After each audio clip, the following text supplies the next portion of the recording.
Chinchillas are some of the cutest fluff balls ever. They're so cute and spunky that some people love keeping them as pets. But many people don't know the story of how these super soft, adorable rodents came to live in human homes. What is a chinchilla? Where do they come from? And how do you take care of one in captivity? We're delving into the what, where, how of chinchillas.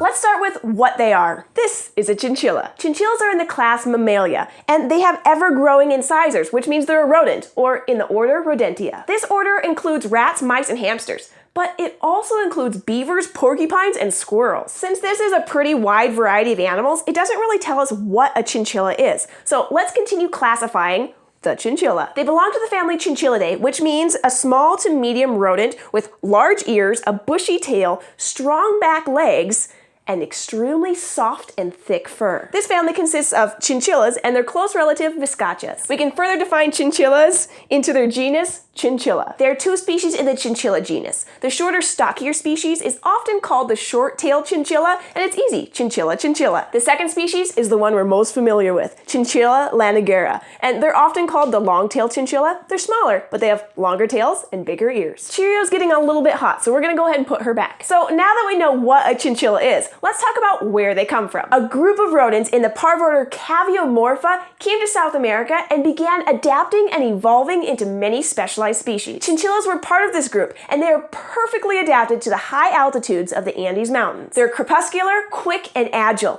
They can easily jump 4 feet high, and their large ears help detect approaching predators. Their large whiskers help them to find and eat scrub plants, grasses, seeds, and sometimes bark. And their digestive tract is well adapted to this diet high in fiber and low in fats and sugars. Their fur keeps them warm despite the frigid temperatures, and it's so thick that it can actually prevent parasites like fleas and mites from taking up residence. Each of their hair follicles can contain up to 80 hairs per follicle. I mean, humans have a lousy 1 hair per follicle, and cats can only get up to 4. Their fur isn't just dense, it's super soft. It's considered the softest fur in the world, and is highly sought after for clothing. Which brings us to the human factor in the chinchilla's history. Chinchillas have been hunted for their fur as far back as records of them go, starting with the native people of the Andes, the Chincha. The Chincha people and culture was absorbed by the Incan Empire, but their namesake lives on in the chinchilla, which translates to little chincha. Chinchilla fur was among the most rare and expensive fur in the world.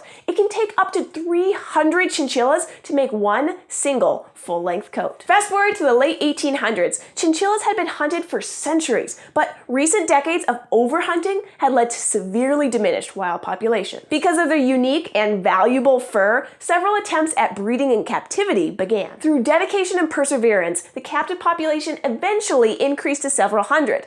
But at the same time, the wild population plummeted. By 1929, Peru, Chile, Argentina, and Bolivia had all enacted laws to protect the now endangered species. Unfortunately, strict enforcement of the laws weren't seen until the 1980s. Despite decades of protection, the wild chinchilla populations have yet to adequately recover, and both species are currently in a significant decline, and both are critically endangered in the wild. Most of the chinchillas taken from the wild and bred in captivity were of the species Chinchilla lanigera.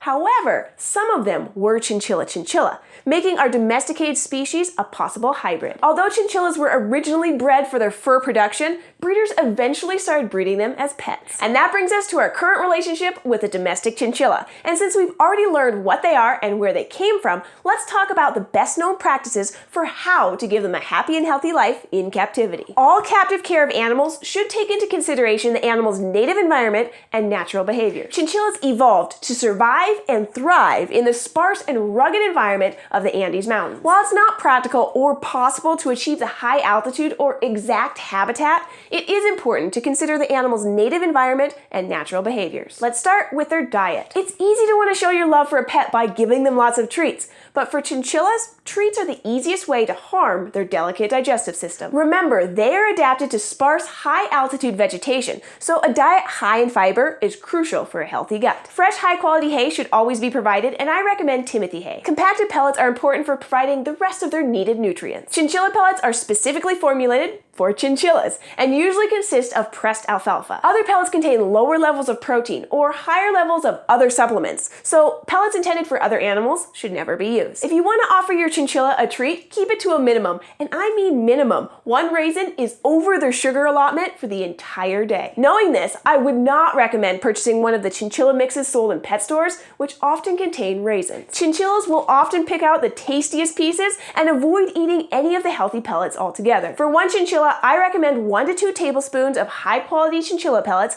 and a handful of Timothy hay every day. And of course, access to fresh water should be available at all times. Now, let's talk about their habitat. Chinchillas have a sensitive respiratory system, and enclosed spaces can easily cause an infection. Never use an aquarium or solid walled enclosure. Always use an open wire enclosure. The bigger, the better. Chinchillas are active. They love to run and jump from platform to platform. Provide a multi-level enclosure and access to a running wheel. Offer ledges and other places for them to just hang out, and give them plenty of places to hide and toys to chew on. Temperature is also important. Chinchillas can quickly overheat in temperatures of just over 75 degrees Fahrenheit. You can help keep them cool by providing a marble slab where they can lay down and chill out. Chinchillas are social animals. Providing companionship is definitely going to improve their well-being. However, it can prove challenging in captivity because chinchillas are also quite territorial. For the best results, chinchillas who grow up together are going to make the best companions, so consider getting 2 if you're purchasing a chinchilla as a pet. Though I'm a big advocate for adopting a chinchilla from a rescue. If you have an older chinchilla, keep in mind that females are more dominant than males and can often seriously injure new coming chinchillas. I put a link in the description below for details on introducing older chinchillas. Lastly, let's talk about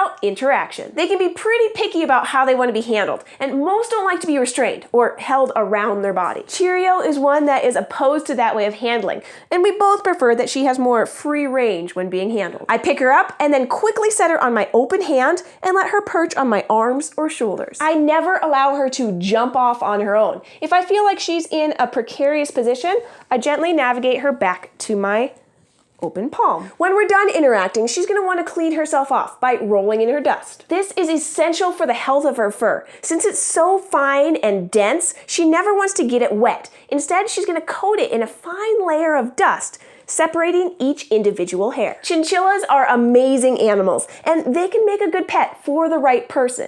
They're sensitive in many ways, so care must be taken to attend to all of their special needs. Thanks for watching, and I hope you find the natural history of chinchillas as interesting as I do. If you'd like to go on an adventure with us every week, subscribe to our YouTube channel, Animal Wonders Montana. If you have any questions for me or Cheerio, you can leave them in the comments below, and we'll see you next time. Vet visits. Going to the veterinary clinic can be a stressful event. You can make it easier on them by taking them in their crate, so essentially they are surrounded by a bubble of safe.